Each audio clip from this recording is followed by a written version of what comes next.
शांति 24/1/2022 प्रातः मुरली ओम शांति बाप दादा मधुबन। আজকে বাবা বলেছে মিঠে বাচ্চে 21 জন্মের জন্য সদা সুখী হওয়ার জন্য এই অল্প সময়ে দেহি অভিমানী হওয়ার অভ্যাস করো। প্রশ্ন, দৈবী রাজধানী স্থাপন করার জন্য প্রত্যেকের কোন শখ হওয়া উচিত? উত্তর, সার্ভিসের। জ্ঞানরত্নের দান কিভাবে করতে হবে, কিভাবে করব সেই শখ রাখা উচিত। আমাদের মিশন হলো পতিতকে পাবন বানানো। তাই বাবা বলছে বাচ্চাদের মধ্যে রাজত্ব বৃদ্ধি করার জন্য খুব সার্ভিস করতে হবে, অর্থাৎ সত্যযুগের যে রাজধানী স্থাপন হবে তার জন্য অনেককে বাবার পরিচয় দিতে হবে। তো বাবা বলছে যেখানেই মেলা আদি লাগবে, লোকে স্নান করতে যায়, সেইখানে পর্চা ছাপিয়ে সেটা সবাইকে দাও। পর্চা ঢিন্ডোরা পিটবা না হে, যেরকম ঢাক পেটায় না, যে পরমাত্মা পৃথিবীতে অবতরিত হয়েছে তাকে সবাই চেনো। ঠিক আছে। গীত তুমহে পাকার হামনে জাহা পালিয়া, জমি তো জমি আসমা পালিয়া। ওম শান্তি। নিরাকার শিব বাবা বসে বাচ্চাদের বোঝায় যে বাচ্চা দেহি অভিমানী ভব, নিজেকে আত্মা ভাবো আর বাবাকে ইয়াদ করো। আমরা আত্মা, আমাদেরকে বাবা পড়ায়। বাবা বোঝায় সংস্কার আত্মার মধ্যেই থাকে। যখন মায়া রাবণ রাজ্যে থাকে, মায়া রাবণ কা রাজ্য হতা হে, অর্থাৎ যখন রাবণ রাজ্য হয়, অর্থাৎ মায়ার রাজ্য বা ভক্তি মার্গ শুরু হয়, তখন থেকে আমরা দেহ অভিমানী হয়ে যাই। তারপরে আবার যখন ভক্তিমার্গের অন্ত হয়, তখন বাবা এসে বাচ্চাদের বলে, বাচ্চে আভি দেহি অভিমানী বনো। তুমি যে জপ তপ দান পুণ্য আদি করে এসেছো তার দ্বারা কোনো লাভ নেই। বাবা বলছে উনসে কুছ ভি ফায়দা নেই মিলা, কিছু পেয়েছি, শুধু আমরা ভক্তি করে গেছি। তো বাবা বলছে 5 বিকার তোমার মধ্যে প্রবেশ করার জন্য তুমি দেহ অভিমানী হয়ে গেছো। রাবণী তোমাকে দেহ অভিমানী বানিয়েছে। তো ভক্তি জপ তপ করে বাবা বলছে ভগবানকে পাওয়া যায় না। তো বাবা বলছে বাস্তবে তুমি তো দেহি অভিমানী ছিলে, তাই না? সত্যযুগে আমরা কি ছিলাম? দেহ অভিমানী না, সরি, দেহি অভিমানী, অর্থাৎ আমি আত্মা। বাস্তবে আমরা কি ছিলাম? দেহি অভিমানী। ফির সে আভি ইয়ে প্র্যাকটিস করাই জাতি হে। তা বাবা আবার সেই প্র্যাকটিসই করাচ্ছে যে নিজেকে আত্মা ভাবো। এই পুরানো শরীর আমাকে ছেড়ে আবার সত্যযুগে নতুন শরীর নিতে হবে। সত্যযুগে এই 5 বিকার হয় না। দেবী দেবতা যাদেরকে শ্রেষ্ঠ পাবন বলা হয়, তারা সদৈব আত্মঅভিমানী হওয়ার কারণে 21 জন্ম সদা সুখী থাকে, তাই না? 21 জন্ম কি থাকে? সদা সুখী থাকে। তো যখন রাবণ রাজ্য হয় তখন আমরা বদলে দেহ অভিমানী হয়ে যাই, তার জন্য তখন থেকে আমাদের মধ্যে বিকার প্রবেশ করে। তো বাবা বলছে একে বলা হচ্ছে, যখন বাবা আত্ম অভিমানের প্র্যাকটিস করাচ্ছে যে 21 জন্ম আমরা কি থাকবো? Soul conscious. আর তারপরে আমরা কি হয়ে যাই? বডি কনসাস, নিজেকে দেহ ভাবতে শুরু করি। তো নিরাকার দুনিয়ায় তো বডি কনসাস আর সোল কনসাসের প্রশ্নই নেই, কারণ নিরাকার দুনিয়ায় কি শুধু আত্মাই থাকে, ওটা তো সাইলেন্স ওয়ার্ল্ড, তাই না? কিন্তু শরীরে থেকে যখন আমরা নিজেকে আত্মা ভাবি সেটা হলো সোল কনসাস, আর শরীরে থেকে আমরা যখন নিজেকে ভুলে যাই, যখন নিজেকে দেহ ভাবি, সেটা হচ্ছে বডি কনসাস। আর পরমধামে শরীর থাকে না, ওটা হলো সাইলেন্স ওয়ার্ল্ড। তো এই সংস্কার এই সঙ্গম যুগেই এখন হচ্ছে এই আত্মঅভিমানী হওয়ার। আমরা যে যত নিজেকে আত্মা ভাবার প্র্যাকটিস করব, তত কী হবে? আমরা সত্যযুগে আগে যেতে পারবো। কারণ সত্যযুগে আমরা আত্ম অভিমানী হই, তখন কিন্তু আমরা পরমাত্মাকে চিনব না, কিন্তু আমি যে আত্মা সেটা জানবো। তো বাবা বলছে বাবা এখন আমাদের দেহ অভিমানী থেকে দেহি অভিমানী বানাচ্ছে। সত্যযুগে আমরা দেহি অভিমানী হওয়ার কারণে দুঃখ আমাদের হয় না, কারণ আমাদের নলেজ থাকে যে আমি আত্মা। আর বাবা বলছে এখানে তো সবাই নিজেকে দেহ ভাবে। বাবা এসে বোঝায় বাচ্চে আভি দেহি অভিমানী বনো। দেহি অভিমানী হলে কি হবে? তো বিকর্ম বিনাশ হবে, বাবা আজকে বলেছে। তারপরে আমরা বিকর্মাজিত হয়ে যাব। নিজেকে আত্মা ভাবলে আমাদের দ্বারা কোনো বিকর্ম হবে না। তো বাবা বলছে সত্যযুগে শরীরও থাকবে, রাজ্যও করব, কিন্তু আত্ম অভিমানী থাকবো। তো বাবা বলছে এই যে আমরা এখন শিক্ষা পাচ্ছি, এর দ্বারাই আমরা আত্মঅভিমানী হয়ে যাই, সদৈব সুখী থাকি। সোল কনসাস হওয়ার কারণে আমাদের বিকর্ম বিনাশ হয়। তাই বাবা বোঝায়, বাবা বলছে কি মুঝে ইয়াদ করতে রহো, বাবাকে ইয়াদ করতে থাকো, তো বিকর্ম বিনাশ হবে। তো বাবাকে কিভাবে ইয়াদ করব? নিজেকে আত্মা ভেবে, ভ্রুকুটির মাঝে আমি আত্মা, আমার পিতা পরমাত্মা, আমিও নিরাকার জ্যোতি, বাবাও। তো এইভাবে যদি আমরা বাবাকে ইয়াদ করি তবেই বিকর্ম বিনাশ হবে। মুখে শিব বাবা বললে বিকর্ম বিনাশ হবে না। আমি নিজে কি আর আমার পিতা তার রূপ কি, তো যখন এইভাবে আমরা ইয়াদ করব সঠিক রীতিতে, তখন বিকর্ম বিনাশ হবে। তো বাবা বলছে দুনিয়ার মানুষ কি করছে? গঙ্গা স্নান করছে, কিন্তু বাবা বলছে গঙ্গা কোনো পতিত পাবনই না, তাই না? গঙ্গায় স্নান করলে যদি আমরা পাবন হয়ে যেতাম, তাহলে তো এত এই সংশোধনাগার এগুলোর দরকার হতো না, তাই না? এই যে যাদেরকে কোনো খারাপ কাজ করলে বা কোনো দোষ করলে কি করে? জেলে নিয়ে যায়, তাই না? তাহলে তাদেরকে গঙ্গা জলে স্নান করালে তাদের পাপ ধুয়ে যাবে, তাই না? তো বাবা বলছে গঙ্গা কোনো পতিত পাবনই না। তো বাবা বলছে আর না গঙ্গা কোনো যোগ অগ্নি যার দ্বারা বিকর্ম ভস্য হয়। তো মানুষ যে এত গঙ্গা স্নান করছে, তাও তো দিনের পর দিন পাপ বেড়েই যাচ্ছে, তাই না? তো বাবা বলছে তো এরকম সুযোগ নিয়ে তোমরা বাচ্চারা সার্ভিস করার চান্স পাও, যে যখন এরকম হবে অনেকে গঙ্গায় স্নান করতে যাচ্ছে বা এরকম মেলা আদি হচ্ছে, সেই সব জায়গায় গিয়ে বলো আসল পতিত পাবনী কিভাবে, আমরা পতিত থেকে পাবন কি করে হতে পারি। তো বাবা বলছে যেরকম সময় সেরকম সার্ভিস। তো কত মানুষ গিয়ে গঙ্গায় স্নান করছে। তো বাবা বলছে কুম্ভের মেলাতে গিয়েও সব জায়গায় সবাই স্নান করে, তো কেউ সাগরে কেউ নদীতেও যায়। তো বাবা বলছে তো সবাইকে জ্ঞান দেওয়ার জন্য বাবা বলছে পর্চা ছাপাও, খুব বাটো, সবাইকে দাও পর্চা। তো বাবা বলছে আর সেই পর্চায় যেন পয়েন্টই এটা থাকে যে ভাই বোন বিচার করো, পতিত পাবন জ্ঞান সাগর, আর তার থেকে বের হওয়া জ্ঞান নদী দ্বারা তুমি পাবন হতে পারো, নাকি এই সাগরের জলে বা নদীর জলের দ্বারা তুমি পাবন হতে পারো। তো কি বললো? বিচার করো, পতিত পাবন জ্ঞান সাগর আর তার থেকে প্রবাহিত হওয়া জ্ঞান নদীর দ্বারা তোমরা পাবন হতে পারো, নাকি গঙ্গার জলে স্নান করে বা সাগরে স্নান করে তোমরা পাবন হতে পারো, কোনটা? তো বাবা বলছে এই ধাঁধাটাকে যদি তোমরা সমাধান করতে পারো তো সেকেন্ডে জীবন মুক্তি পেতে পারো। এরকমভাবে লেখো পর্চায়, রাজ্যভাগ্যের বর্ষাও তোমরা, রাজ্যভাগ্যের অধিকারীও তোমরা হতে পারো। এরকম পর্চা যেন প্রত্যেকটা সেন্টারে ছাপানো হয়। তো বাবা বলছে নদী তো সব জায়গায় আছে, নদী বেরোয় অনেক দূর থেকে, নদী তো যাহা তাহা বহুত হে। তো বাবা বলছে ফির क्यों कहते हैं कि इसी ही नदी में स्नान करने से पावन होंगे। তো বাবা বলছে নদী তো অনেক নদী আছে, তাহলে পার্টিকুলারলি কেন বলে এই নদীতে স্নান করলে পাবন হব। তো বাবা বলছে খাস এক জায়গা पर इतना खर्चा कर तकलीफ करके क्यों जाते हैं, শুধু একটা জায়গায় অত কষ্ট করে একটা নদীতে যাওয়ার কি দরকার। তো বাবা বলছে এরকম তো না একদিন স্নান করেই পাবন হয়ে যাবে, স্নান তো আমরা জন্মান্তর ধরে করে আসছি, তো পাবন কি হচ্ছি, আরোই পাপ হয়ে যাচ্ছে আমাদের, তাই না? তো বাবা বলছে সত্যযুগেও তো স্নান করে মানুষ, তো বাবা বলছে ওখানে তো পাবন সবাই। তো বাবা বলছে এখানে তো ঠান্ডাতেও কত কষ্ট করে নিয়ে যায় স্নান করতে, তো তাদেরকে বোঝাও, অন্ধের লাঠি হও, তারা তো বাবা বলছে তারা তো ভক্তিতে অন্ধ হয়ে গেছে, তাদেরকে সাহারা দাও, অর্থাৎ জ্ঞানটা দাও। বাবা বলছে সুজাগ করনা হে, তাদেরকে জাগাও, পতিত পাবন এসে পাবন বানায়, তো দুঃখীদের রাস্তা বলা উচিত। এই ছোট ছোট পর্চা সব ভাষায় যেন ছাপানো হয়। বাবা বলছে 1,00,000 2,00,000 ছাপানে চাহিয়ে, 1,00,000 2,00,000 পর্চা ছাপাও, যার বুদ্ধিতে জ্ঞানের নেশা চড়বে, হ্যাঁ, তো বাবা বলছে তার বুদ্ধি কাজ করবে কিভাবে পর্চা ছাপাতে হবে। তো এই বাবা বলছে এই চিত্র 2-3 লাখ সব ভাষায় ছাপাও, জায়গায় জায়গায় সার্ভিস করো। একটা পয়েন্ট মুখ্য, যে বলো যে এসে বোঝো যে সেকেন্ডে মুক্তি, জীবন মুক্তি কিভাবে পাওয়া যায়।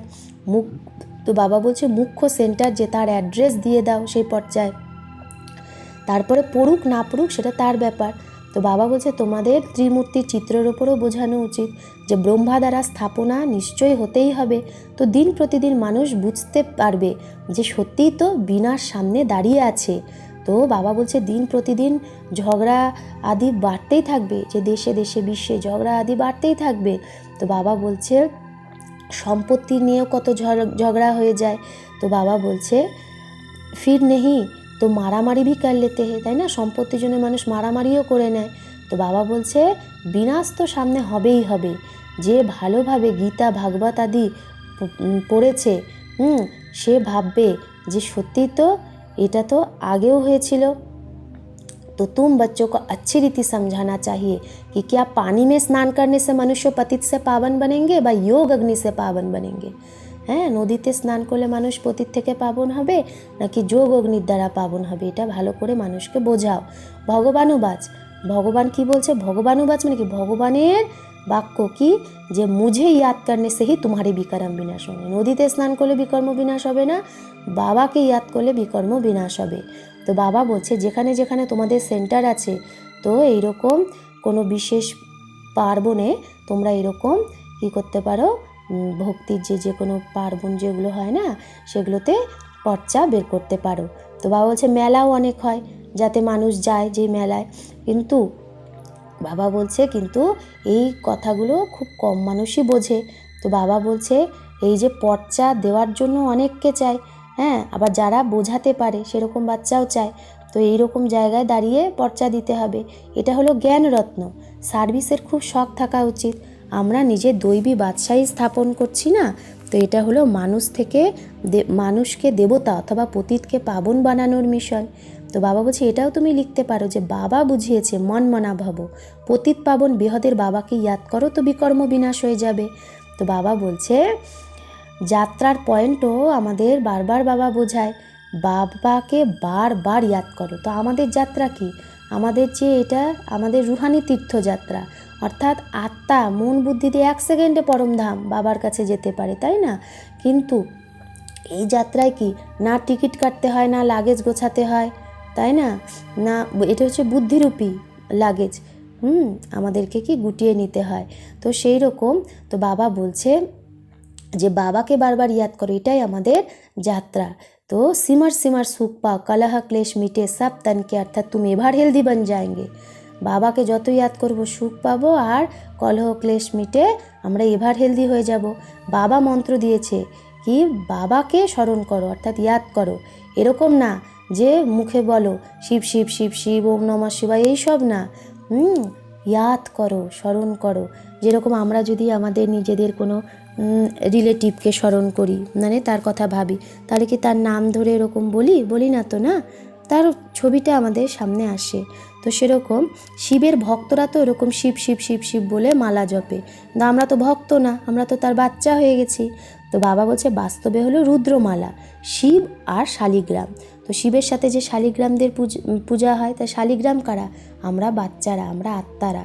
তো শিব বাবার সাথে আমাদেরও কি হচ্ছে, পূজা হচ্ছে। তো বাবা হচ্ছে উপরে হলো শিব, বাকি হলো ছোট ছোট দানা, অর্থাৎ আত্মারা।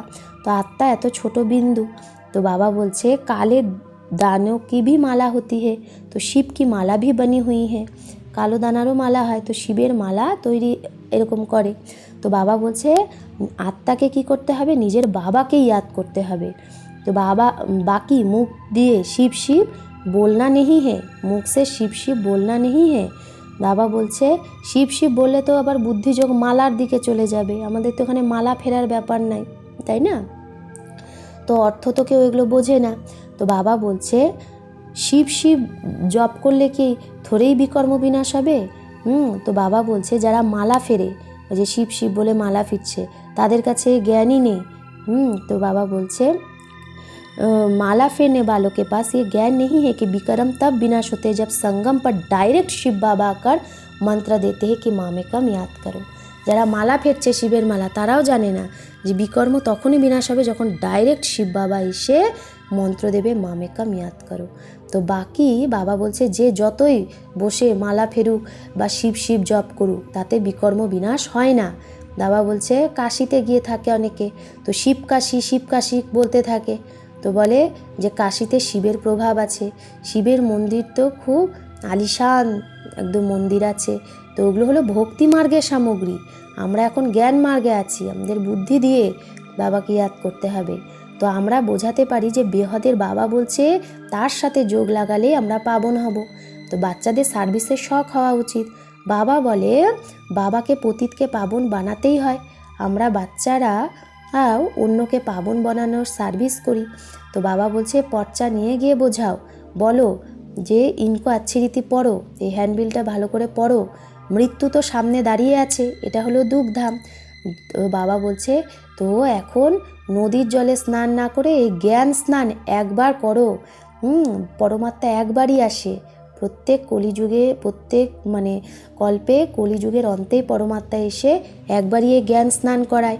তো বাবা বলছে জ্ঞান স্নান একবার করলেই সেকেন্ডে জীবন মুক্তি পাবে, তারপরে নদীতে স্নান করে এদিক ওদিক দিগ্ভ্রান্ত হওয়ার কি দরকার। তো আমরা সেকেন্ডে জীবন মুক্তি পাই, তবেই তো আমরা আবার ঢাক পেটাই, না হলে কেউ কি এরকম পর্চা ছাপাতে পারবে। তো বাবা বলছে বাচ্চাদের সার্ভিসের খুব শখ হওয়া উচিত। তো পেহলিয়া ভি जो बनवाई है वो সার্ভিস কে লিয়ে হে, কত ধাঁধার মতো, যে মুক্তি জীবন মুক্তি সেকেন্ডে পেতে চান তাহলে আসুন এখানে, তাই না। তো এরকম যে পেহলি আছে বাবা বলছে এগুলো সার্ভিসের জন্যই বানানো। তো অনেকেই আছে যাদের সার্ভিসের একদম শখ নেই।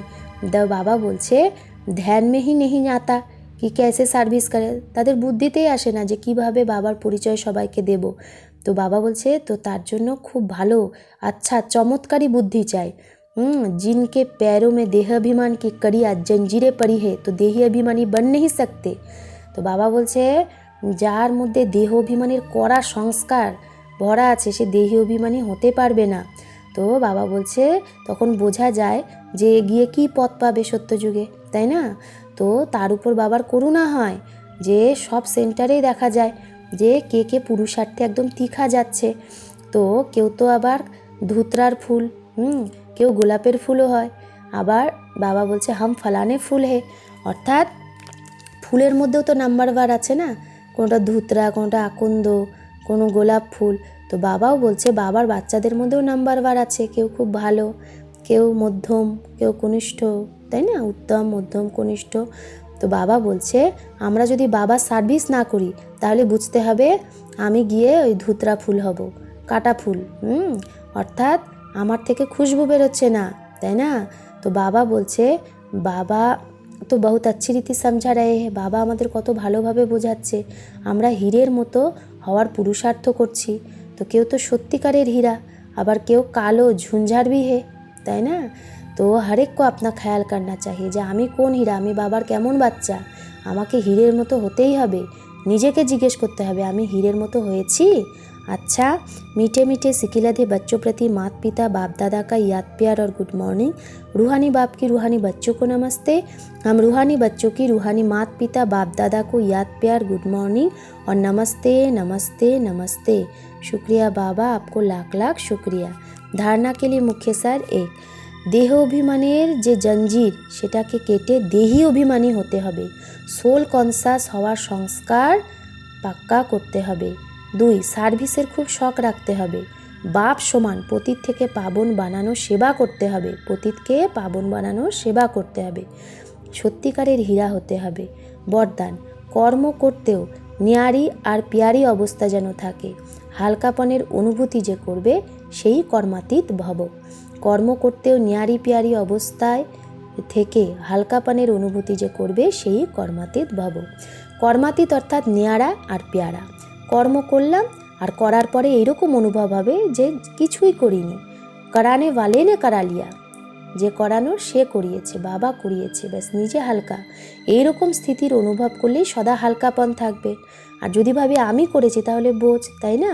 তো বাবা বলছে কর্ম করতেও তনেরও হালকাপন, শরীরেরও কোনো কি হবে না ভারীপন যে আমি এত সেবা করেছি এটাও হবে না।